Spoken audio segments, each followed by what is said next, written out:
Madame, Messieurs, bonjour et bienvenue au Flash Info de ce vendredi 29 août 2025 sur Kivu Morning Post. À la une, en République démocratique du Congo, le porte-parole du gouvernement, Patrick Muyaya, juge inopportune l'initiative de la fondation Thabo Mbeki qui prévoit une conférence sur la paix et la sécurité pour début septembre 2025 en Afrique du Sud. Lors d'un entretien avec Radio Kapi, il a salué les efforts pour la paix mais a exhorté les Congolais à soutenir l'action du chef de l'État et les initiatives de paix à Washington, Doha et des confessions religieuses. Les leaders politiques dont Joseph Kabila, Corneille Nangaa et Moïse Katumbi sont invités à cette conférence prévue du 3 au 6 septembre en Afrique du Sud. Muyaya a rappelé des déclarations malheureuses selon lui d'Mbeki, soulignant que l'initiative de sa fondation ne les intéresse pas. D'abord, c'est une main mal placée pour penser pouvoir parler ou contribuer au retour de la paix. Nous nous souvenons tous des déclarations qui ont été tenues par le président Mbeki, des déclarations malheureuses qui ont illustré une forme de méconnaissance de la crise actuelle.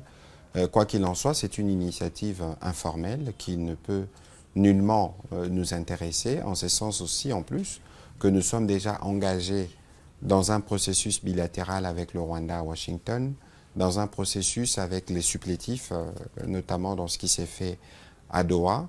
Mais vous avez aussi vu que, à la suite de la rencontre que le président de la République avait initiée, avec d'abord dans les cadres de consultation nationale, mais aussi les discussions qu'il avait eues avec les CC-Senko, les autres confessions religieuses, toutes les confessions religieuses se sont mises ensemble et ils ont proposé une feuille de route qui n'est plus celle qui devait être de l'ECC-Senko au départ ou celle qui devait être celle des confessions religieuses au départ.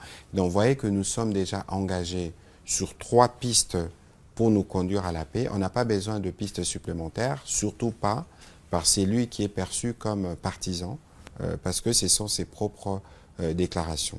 Et il ne faut pas oublier que la nature de la crise que nous connaissons, elle est d'abord sécuritaire, du fait de l'agression du Rwanda, et que cela est bien pris en charge par les processus de Washington et de Doha. En interne, vous avez vu que dans les derniers gouvernements qui est sorti, il y a déjà eu un début d'ouverture à ceux qui étaient dans l'opposition ou dans la société civile, mais qu'il y a d'autres démarches qui sont en cours et donc l'initiative de l'Afrique du Sud est pour nous inopportune. On ne va pas verser dans des soupçons sur les calculs qui sont le sien, mais nous connaissons ses positions qu'il a clairement exprimées. Je ne voudrais pas les rappeler ici. Et cette attitude n'est pas de nature à contribuer pour le retour de la paix, parce que lorsque déjà on fait mal les diagnostics ou on prend fait et cause pour ceux qui ont tué par milliers, pour penser pouvoir occuper Goma et continuer d'ailleurs jusqu'à aujourd'hui de faire une gouvernance par crime. Vous voyez, vous tous les jours, les crimes que nous recensons, les Congolais qui sont massivement en train de quitter Goma parce qu'ils n'en peuvent plus d'être étouffés dans leur liberté fondamentale. Et nous pensons véritablement que quelles que soient ses intentions, ça ne nous intéresse pas et il n'y a aucune personnalité dans les institutions actuelles, ni les conseils spéciaux du président de la République, encore moins le président de l'Assemblée nationale, qui ne pourra participer à ces discussions. Pendant ce temps, des critiques émergent concernant un déséquilibre dans la représentation religieuse à cette conférence, avec seulement la Senko et l'ECC invités, tandis que le Conseil interreligieux congolais CIC, dirigé par l'archevêque Dodo Israël Kamba, a été écarté. Ce dernier a exprimé ses préoccupations à ce sujet. Bon, vous savez que tout ce qui peut être initié comme pensée pour apporter la paix dans notre pays ne peut qu'être loué comme initiative. C'est vrai que je ne connais pas les TDR, je ne sais pas de quoi est-ce qu'ils vont réellement, comment ils vont procéder, mais du moment donné que c'est pour la paix qui apporte la paix, disais-je, dans notre pays, donc pour moi c'est quelque chose à louer. Mais j'aurais bien voulu qu'ils tiennent compte d'autres paramètres également. Je pense que si c'est fait de bonne foi et de bon cœur, ça peut être le cadre pouvant ramener tout le monde ensemble. Oui. Écoutez, cette analyse n'est pas fausse, elle peut être fondée du moment donné que le tandem Senko-SCC est porteur d'une initiative allant dans le même sens, mais leur procédé a été contesté par une autre tendance confessionnelle. Moi, je pense que pour pouvoir trouver des idées et qui soient carrément constructives, il faudrait prendre aussi un autre son des cloches de ceux-là qui ne sont pas d'accord avec l'approche ou l'initiative de ces tandems Senko-SCC. Donc je crois que cette analyse est carrément fondée. À ce stade, s'ils veulent crédibles ces échanges et constructifs, il faudrait que l'on tienne compte de ces paramètres-là. J'ai appris que, d'une part, il y a eu des voix qui sont institutionnelles ici au pays, il y a eu des voix qui sont du côté de l'opposition et même des voix de ceux qui ont touché aux armes. Donc l'essentiel dans ça, c'est qu'on écoute tout le monde pour pouvoir sortir dedans des résolutions pouvant mettre les gens ensemble. Ici, ça doit être le cas. Même du côté des religieux, il faudrait qu'on tienne compte de ces paramètres pour que ce soit crédible, que ça puisse avoir son sens, tout son sens. Parce qu'il a le tandem Senko-SCC et même d'autres qui se sont alliés après derrière eux partagent mêmes avis, quoi, disais-je. Mais il y a aussi une autre tendance qui ne voit pas les choses de cette manière. Il faudrait leur aussi accorder l'oreille, qu'on écoute aussi ce qu'ils pensent, les autres chefs religieux ou les autres confessions religieuses. Ce serait équilibré. Et puis, il faudrait tenir compte en même temps de la laïcité de notre pays pour ne pas seulement laisser une seule tendance apporter des initiatives, des idées qui soient acceptées au niveau international. Il faudrait qu'ils tiennent compte de ces paramètres-là. Et qu'ici, en RDC, il y a aussi une frange qui voit les choses différemment, qu'il faudrait associer dans la démarche, question de la rendre crédible et acceptable.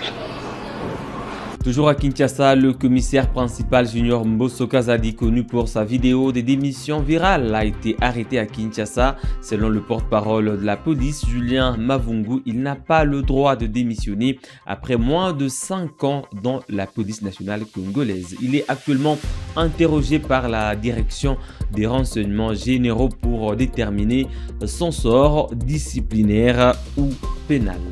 La démission du commissaire principal de la police nationale congolaise, Junior Mbosso Kazadi, alimente les conversations, parfois à bâton rompu sur la toile. La démission volontaire, l'article 229 de la loi précitée, dispose que la démission volontaire est acceptée à condition que le policier ait accompli 5 ans de service continu au sein de la police nationale.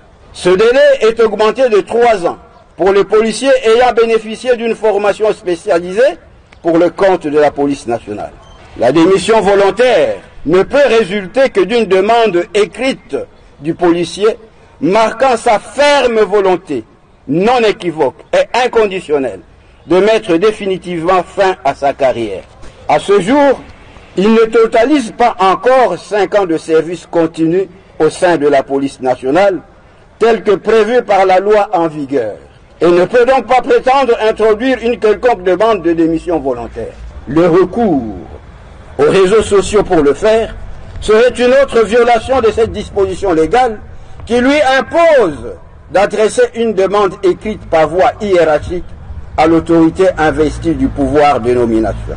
Les interrogations restent et demeurent sur les lieux où se trouverait actuellement les démissionnaires Junior Mbosso. Je vous annonce que l'officier mis en cause a été appréhendé et se trouve en ce moment à la disposition de la direction des renseignements généraux de la police nationale, où il est placé sous un interrogatoire serré, à l'issue duquel sera décidé le sort disciplinaire et ou pénal qui lui sera réservé. Nous osons espérer que cette mise au point va calmer et tempérer toute l'atmosphère médiatique délétère engendrée par la diffusion de cette vidéo controversée. Voilà un dossier assure. Et pour terminer, à Goma, au Nord Kivu, dans l'est de la RDC, plus de 20 jeunes ont intégré volontairement l'armée révolutionnaire congolaise de l'AFC en 23 lors d'un meeting populaire tenu au quartier Majingo jeudi. Cette initiative s'inscrit dans le cadre d'une campagne de sensibilisation à la cohabitation pacifique et à la paix. Les jeunes participants ont exprimé leur désir de servir le pays sous le drapeau pour promouvoir la paix et la solidarité nationale.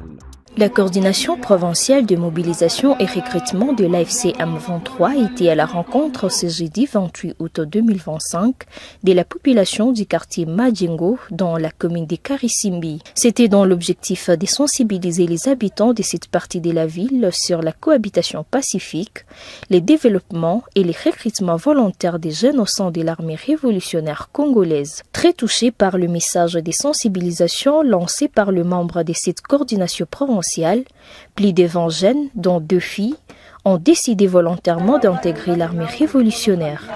Ils disent être prêts à combattre pour la libération de la RDC et chasser le mauvais régime de Tshisekedi. Dani Mouderoy, team leader au sein de la coordination provinciale de mobilisation et de recrutement au Nord Kivu, est revenu sur les rôles de la police récemment sortis du centre de formation de l'AFC M23. Il a appelé aussi d'autres jeunes à venir servir la nation sous l'uniforme de l'ARC. Ni polisi ya kuja kuchunga raia na kuwa pembeni ya raia, kuwa rafiki wa raia na kujua hali ya raia. Hiyo polisi muda kidogo sana wataanza kuwatia ndani ya vituo mbalimbali vya polisi ndani ya mji ili kwamba wasaidie kwa kujenga usalama wa Kongo, usalama wa nchi yetu, usalama wa jimbo letu, usalama wa mji wetu wa Goma.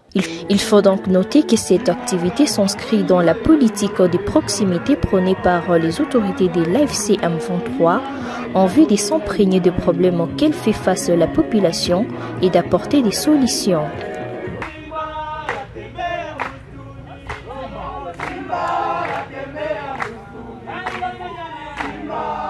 Madame, Messieurs, c'est tout pour ce Flash Info. En tout cas, le dernier pour le mois d'août 2025. On se retrouve lundi pour un autre Flash Info. Ça sera pour débuter le mois de septembre. N'oubliez pas de vous abonner à la chaîne Kivu Morning Post. Il suffit de cliquer sur s'abonner, activer la cloche des notifications pour ne rien manquer de l'actualité en RDC avec un accent particulier sur la situation qui prévaut dans l'est du pays. On se fixe un nouveau rendez-vous d'actualité.